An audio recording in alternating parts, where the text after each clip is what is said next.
নমস্কার ভক্তবৃন্দগণ, আজকে ভগবান শ্রীকৃষ্ণের ইন্ডিয়াতে 5টি বড় মন্দির সম্পর্কে পরিচিত হব।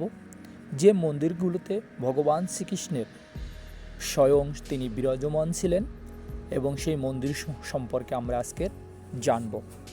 নাম্বার 5-এ যে মন্দিরটি রয়েছে সেই মন্দিরটির নাম হলো পান্দারপুর বিটলা রুক্মিণী মন্দির। এটি মহারাষ্ট্রে অবস্থিত।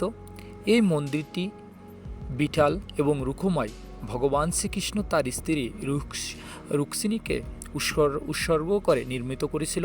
চন্দ্রভাগা নদীর তীরে এটি অবস্থিত।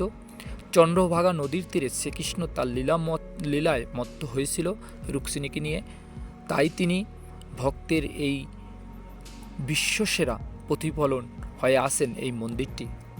নাম্বার 4-এ যে মন্দিরটি সেটি হলো বাঁকে বিহারী মন্দির, উত্তরপ্রদেশ।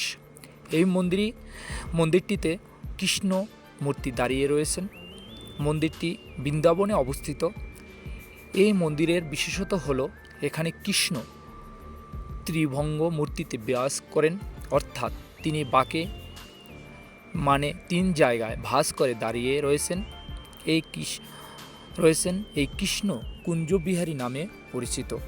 এই ত্রিভঙ্গ বলতে স্বর্গ, মর্ত্য, পাতালকে বোঝানো হয়েছে এমন বিশ্বাসে বৈষ্ণবদের।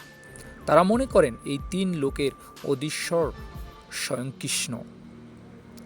নাম্বার 3 নম্বরে যে মন্দিরটি রয়েছে দ্বারকাধীশ মন্দির, দ্বারকাধীশ মন্দির জগৎ মন্দির নামে পরিচিত। আদি শঙ্করাচার্যের পরিদর্শন করা 4 ধাম স্থানগুলোর মধ্যে একটি। মন্দিরটি আরব সাগরের তীরে গুজরাটের গোমতী নদীর তীরে অবস্থিত। ভক্তদের বিশ্বাস জগৎ পিতা শ্রীকৃষ্ণ এখান থেকে সমস্ত বিশ্বকে নজর রাখতেন, তাই এই মন্দিরটি জগৎ মন্দির নামেও খ্যাত। নাম্বার 2-এ যে মন্দিরটি অবস্থান করতেছে সেটি হলো গুরুবায়ু মন্দির, কেরালা। এই মন্দির পৃথিবী বিখ্যাত বিষ্ণু পবিত্র আবাস, দক্ষিণ ভারতের দ্বারকা নামেও পরিচিত। মন্দিরটি 1838 সালে নির্মিত হয়েছে। ভক্তদের বিশ্বাস এই পবিত্র মন্দিরে স্বয়ং শ্রীকৃষ্ণ বিরাজ করেন, অলক্ষ্যে দাঁড়িয়ে মানুষের সমস্ত ক্রিয়াকর্ম লক্ষ্য করেন।